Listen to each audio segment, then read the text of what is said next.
Bonjour à tous et bienvenue dans cette analyse du 21 mars. Avant de commencer l'analyse technique, brièvement quelques news. Nous abordons la deuxième partie de notre phase de bêta testing où nous vous proposons d'essayer nos indicateurs grand public customisés. Qu'est-ce que j'entends par là? Nous avons pris par exemple l'indicateur de RSI, nous lui avons ajouté plein de fonctionnalités et notamment une version backtestable qui va vous permettre de savoir quel RSI 14 ou 21 est plus pertinent. Savoir si une moyenne mobile exponentielle ou une moyenne mobile simple, voire une moyenne mobile basée sur le volume comme la VWMA, est plus pertinente. Pour vous donner un petit exemple, je dois avoir le RSI ici, voilà. Si ça c'est pas normal. Alors c'est pas scripté, je m'attendais pas à ça. 2 millions de pourcents, c'est pas normal. Si je passe voilà. Là tout de suite c'est beaucoup plus cohérent. On est sur du 700% par exemple. Alors je crois que voilà, j'étais en RSI 21. Par exemple, si je passe en RSI 14, bon, les bandes de Bollinger, c'est pas trop grave. On va laisser TradingView faire le calcul. Et on voit qu'on passe de 699%, je crois, à 67%, on va dire. Et on a un drawdown aussi qui augmente. Donc on serait tenté de se dire que le RSI 21 est plus pertinent qu'un RSI 14. Nous allons vous proposer ça pour le RSI, le stochastique RSI, le MACD, les moyennes mobiles, etc. On va vraiment vous proposer tous les outils possibles pour prendre les meilleures décisions de trading selon votre profil, selon ce que vous aimez utiliser comme indicateur. Bien évidemment, tous les accès sont gratuits. Vous retrouverez tous les liens en description. N'hésitez pas à nous demander un accès. Pour cela, nous avons juste besoin de votre identifiant TradingView pour pouvoir vous ajouter les accès. On en a brièvement parlé la semaine dernière, mais les SEX font encore énormément de publicité. Ils cherchent vraiment à nous faire FOMO le mouvement. Faut toujours garder en tête que si la smart money désire vendre, elle a besoin d'acheteurs. Sinon, elle ne peut pas vendre, c'est impossible. Je vous ai partagé ce matin un petit exemple sur le S&P 500. J'ai trouvé ça sur Twitter. Malheureusement, j'ai pas retenu la personne qui a partagé ça, mais j'ai trouvé ça vraiment très intéressant. À chaque fois qu'on a un W weekly, on a un bull trap. Et c'est pas étonnant. Pour pouvoir vendre, il faut des acheteurs. C'est obligatoire. Si la smart money veut vendre ses positions, elle va devoir créer une incitation acheteuse et faire FOMO les gens. C'est obligatoire. Il n'y a pas d'autre possibilité. Donc c'est pour ça que ici, il y en a qui commencent à voir un bull trap. Et effectivement, c'est tout à fait possible. Ce qui nous amène à la dernière news ici, W Weekly sur le Bitcoin, donc la grande partie de la cryptosphère est ultra bullish. On commence à voir des vidéos parlant du retour du bull run, etc. Personnellement, je n'y crois pas. Je peux me tromper, il n'y a aucun souci. Ça n'empêche qu'on est dans des zones très intéressantes pour du DCA. Même si le BTC est à 28 000 dollars aujourd'hui, ça reste des zones très intéressantes pour commencer ou continuer son DCA sur du long terme. Même si on revient faire des plus bas. Ce sera probablement la dernière fois qu'on verra ces prix. Ensuite, on va enchaîner avec le Total Market Cap, le BTC. Je pense que ça va être très rapide parce que la semaine dernière, on a tout analysé et nos scénarios sont toujours valides. Et on va en profiter pour prendre le temps d'aller faire un petit tour sur OTH parce que ça fait très longtemps qu'on n'y est pas allé. Et puis on va terminer par la petite mise à jour du jeu des 10 ressemblances sur le Bitcoin. On ne perd pas plus de temps, c'est parti. Donc nous voici sur la Total Market Cap. Si on prend un petit peu de recul, on se souvient qu'ici on avait une petite liquidité ici avec cette longue trendline. Donc ici c'est forcément une zone avec beaucoup de liquidité. On sait que le prix se déplace de liquidité en liquidité. Donc il y a fort à parier que si on vient prendre l'argent du SOS et qu'on revient dans ce bloc ici, d'ailleurs il est mal placé, il devrait être comme ceci, et plus précisément comme ceci. On va utiliser l'aimant. Donc ici, le prix était déjà revenu à 50% de ce bloc. Et ça me revient, c'est pour ça que je l'avais déplacé ici. C'est que du coup, oui, le dernier buy avant le sell, du coup, peut être ici. Donc effectivement, je m'attendrais, pourquoi pas, à un retour ici, si on vient prendre une prise de liquidité. Sachant qu'on a un petit déséquilibre ici, ça permettrait de venir le combler, refermer des positions et revenir faire des plus bas. Alors comme d'habitude, je touche pas à mes charts graphiques, juste je vous ai partagé sur Telegram cette possible distribution, donc je vais en profiter, je vais prendre quelques secondes pour nettoyer la charte. Donc on est venu prendre ces deux liquidités, on va pouvoir les griser. Et du coup, comme j'expliquais la semaine dernière, si vraiment on échoue sur ces niveaux-là et qu'on ne prend pas l'argent de ce que je pensais être le LPSY ici, c'est pour redescendre plus bas. Sur ces niveaux-là, réaccumuler de la position longue, leur distribuer aux longues et redescendre plus bas. Le marché est revenu à 50%, il est reparti très fort. Du coup, grosse incitation acheteuse, retour du bull run. Si la smart money veut distribuer, elle a suffisamment de liquidité en face pour exécuter ses positions. Demain, il va y avoir pas mal de news au niveau de la Fed, etc. Ça risque de pas mal tanguer. Ça risque de pas mal bouger. Peut-être que la smart money a déjà pricé ça et qu'ensuite elle va en profiter pour exécuter ses positions. Voire pourquoi pas faire une dernière incitation acheteuse et revenir sur ces niveaux-là. Mais moi, personnellement, je m'attends à un UTAD ici pour une redistribution. Donc pour moi, c'est les zones où on va plus chercher du short que du long. Si on zoome un petit peu, donc on voit bien tout ce déséquilibre, on voit bien une overextension. On sait que quand on a une overextension, on vient la corriger tôt ou tard, c'est une question de temps. C'est obligatoire, c'est physique. Ici, on peut commencer à voir, pourquoi pas, une accumulation de liquidité. Donc pourquoi pas un buying climax, jusqu'ici un automatic rally, un second du test. Un STC où on accumule de la liquidité. Donc pourquoi pas un saut, UT, UTAD, et on aurait notre UT, UTAD ici. Pourquoi pas? Ici, la bougie est encore bien balèze. La session américaine va ouvrir dans très peu de temps. Ça ne m'étonnerait pas qu'on fasse un léger plus haut encore, qu'on vienne, pourquoi pas, soit faire un equal high ici pour accumuler encore plus de liquidité, voire venir la récupérer.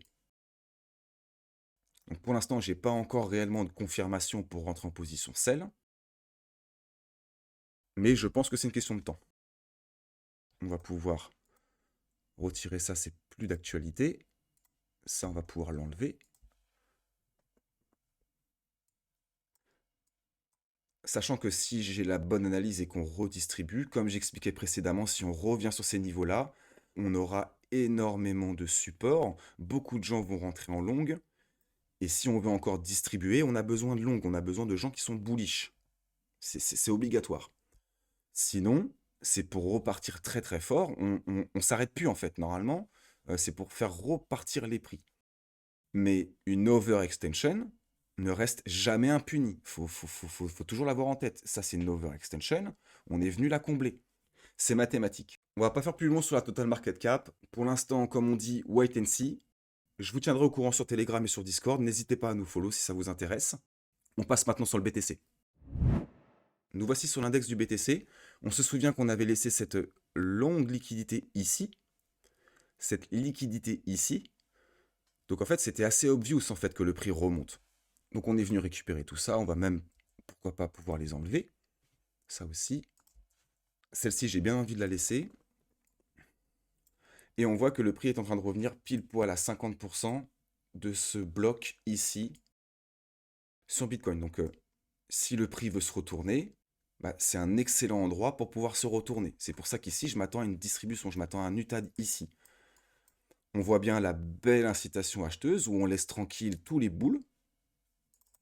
On va voir un petit peu, mais... Ok, on dirait que ça a commencé à FOMO à partir d'ici. Donc on doit avoir tous les stops qui doivent être au moins ici, ici. Donc ici, on voit très clairement que la manipulation commence à se mettre en place.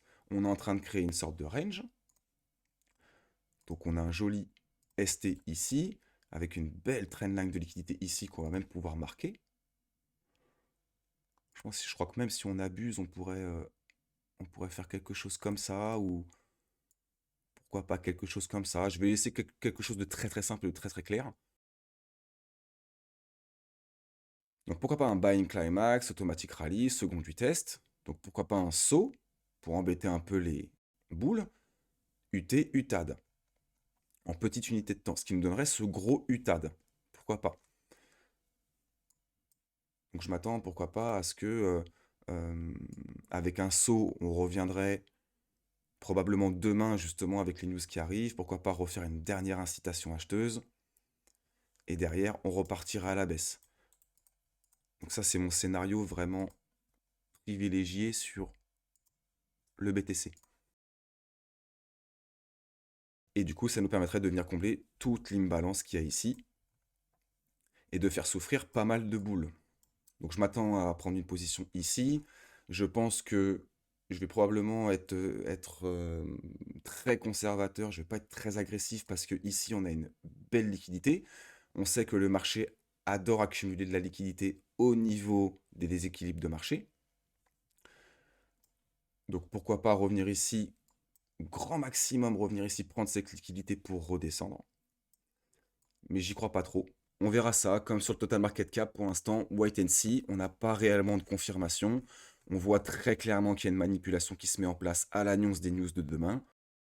Il faut attendre de voir comment évolue le prix. À la base, je voulais attendre demain pour faire la vidéo, mais je pense que j'aurai pas le temps de la faire demain.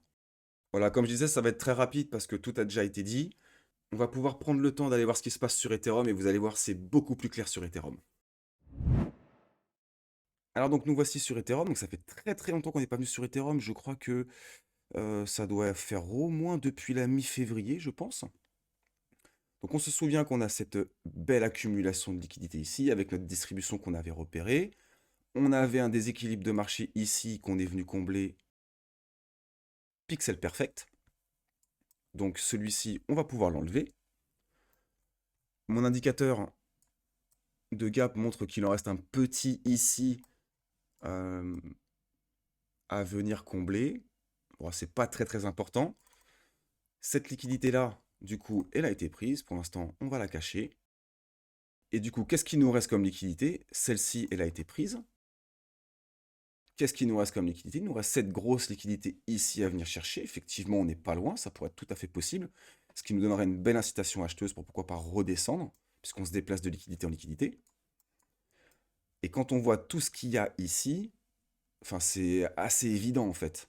Assez évident, il y a énormément de gens qui sont rentrés en position longue, surtout qu'on avait toutes les news comme quoi le destacking d'Ethereum était Ethereum 2.0, etc. On avait, je me souviens plus exactement, mais on avait, parce que je m'intéresse pas trop à Ethereum en vrai, on avait quand même énormément de news. Ça m'étonnerait pas que on revienne comme sur Bitcoin, qu'on revienne ici sur ces niveaux-là, créer une belle incitation acheteuse, faire un maximum de setup, trouver du long pour leur dump dans la tronche. Sachant que techniquement, on est censé à minima revenir dans ce bloc pour confirmer l'accumulation week-off. C'est pour ça que Ethereum, en fait, nous donne énormément d'indications que ne nous donne pas la total market cap et le Bitcoin. On voit ici très clairement qu'on accumule énormément de liquidités. On pourrait même, hop, on va le réactiver, on va le mettre en bas, hop, on pourrait se dire effectivement ici que ça va être pour beaucoup une zone où placer ses stop-loss. Parce qu'on a cette, pourquoi pas, voir quelque chose comme ça, avec de multiples touches, etc. On pourrait même pousser le vis jusqu'ici. Donc ça, c'est sûr que c'est une zone qui va accumuler de la liquidité. Donc on sait qu'il y a de l'argent ici à venir récupérer.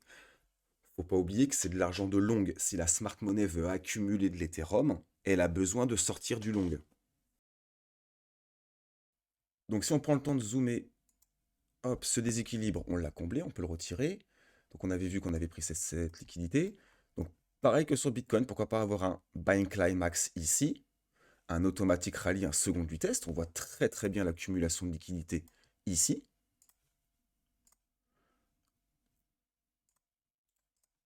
Notre saut qui est ici, bim, UT, UTAD. Si vous vous souvenez, on avait la même chose ici. Première incitation, UT, UTAD. Donc ce qui nous donnerait, pourquoi pas, un...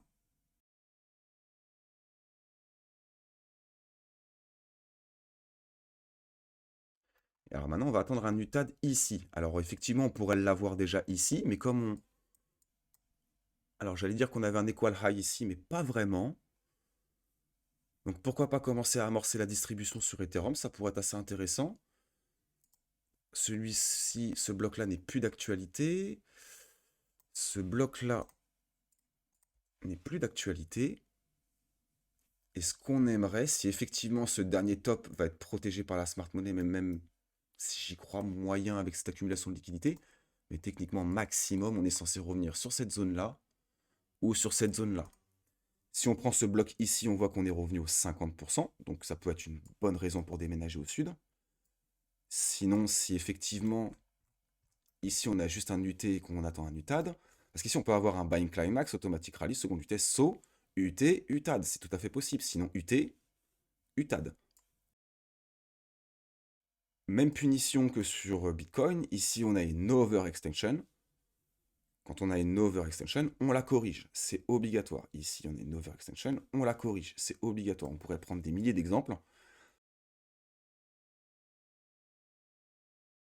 Sachant aussi que sur Ethereum, il y a quelque chose qu'on voit, je crois qu'on le voit mieux sur BTC, sur le CME, mais ici on a une belle accumulation de liquidité aussi, comme par hasard, juste au-dessus d'un déséquilibre de marché. On sait que le marché aime bien accumuler de la liquidité au-dessus de ces niveaux-là parce que ça permet de revenir combler l'imbalance. Donc pour moi, cette distribution n'est pas finie. On pourrait même faire, pourquoi pas, une dernière incitation acheteuse, comme je vous ai montré sur le SP500, où on fait du beau W weekly, et derrière, ce sera pour mieux redescendre. Je pense que c'est vraiment pas fini. Surtout que, comme j'expliquais dans la précédente vidéo, on va bientôt avoir le halving du Bitcoin qui va être aux alentours de fin mars 2024. On a largement le temps de descendre, faire une dernière incitation vendeuse, faire peur à tout le monde, combler l'imbalance ici, au moins ici. Ça m'étonnerait qu'on revienne aux alentours des 240 $, ça me paraît assez violent, beaucoup trop violent. Mais au moins revenir sur ces niveaux-là, pour pourquoi pas pouvoir repartir après l'halving. Ça pourrait être très intéressant. Surtout qu'on verra que les cycles s'allongent de plus en plus. Donc ça risque de prendre encore beaucoup plus de temps que ce qu'on a eu avant. Et pour l'instant, je ne vais pas faire trop compliqué, on verra ça dans de prochaines vidéos. Voilà, je ne vais pas faire plus long sur Ethereum, je pense avoir fait le tour. On passe maintenant au jeu des 10 ressemblances. Donc pour ceux qui se souviennent, on avait vu pourquoi pas cette potentielle distribution ici, sauf que le marché a décidé de revenir à tout de suite à 50% et repartir. Donc on pourrait très bien voir une dernière extension, comme ceci, avec notre 5, prise de liquidité ou structure de retournement M, du coup fausse structure de retournement M, le 5, qu'on voit ici et ici. Le 6, il va peut-être falloir que je l'adapte à un moment donné parce que c'est écrit ST, mais en vrai, c'est pas toujours des ST. Ici, on n'a pas réellement un ST. Ici aussi. C'était surtout sur les précédentes ici et ici. Du coup, prise de liquidité au sud en 7. On vient récupérer la liquidité. On réaccumule ici, ça on l'avait parfaitement identifié à l'époque. 8 UT. 9 prise de liquidité, fausse structure de retournement. 10 UTAD. Surtout qu'on va venir combler l'imbalance ici. Donc on a toutes les raisons du monde de redescendre, surtout avec cette overextension. Je refais pas l'analyse du Bitcoin, c'est pas le but. Voilà, je vais pas faire plus long. J'espère que cette vidéo vous a plu. N'oubliez pas que les accès au backtesting sont ouverts à tous. N'hésitez pas à venir donner votre avis et tester nos outils. Vous connaissez le dicton, faites attention à vous sur les marchés. Je vous dis à la prochaine. Ciao!